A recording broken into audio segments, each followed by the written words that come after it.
Sara di Caminera Noa. Oggi è una giornata molto importante, essere qua ha un significato profondo perché oggi questa manifestazione ha una portata di valenza internazionale per la presenza in maniera strutturata per la prima volta di un'organizzazione che arriva dalla Corsica, un'organizzazione indipendentista con cui stiamo iniziando a costruire un lavoro politico che speriamo e ci auguriamo sia di lunga scadenza, un lavoro strutturato per consentire ai nostri due popoli di liberarci da quella che è la servitù e l'occupazione militare dello Stato italiano e della NATO. È un'occasione storica, è un'occasione in cui si apre una fase nuova, in particolare i movimenti per l'autodeterminazione in Sardegna devono cogliere questo aspetto come importante e come fondamentale per rilanciare quella che è la battaglia per l'emancipazione della nazione sarda, una battaglia che non può che essere una battaglia internazionale e internazionalista. Era importante essere qui perché i vertici militari italiani e internazionali hanno portato il livello d'allerta a un gradino leggermente più basso dell'allerta massima, cioè quella che prevede l'ingresso militare in guerra, l'ingresso reale in una guerra. Questo significa solo una cosa,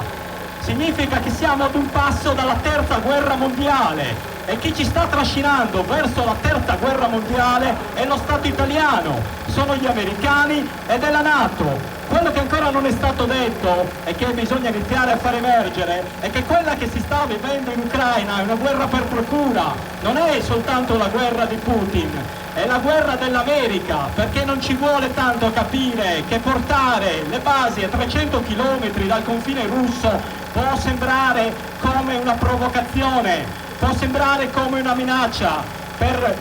la sicurezza della Russia. E questo avviene dopo 8 anni di bombardamenti del Donbass. E oggi le bombe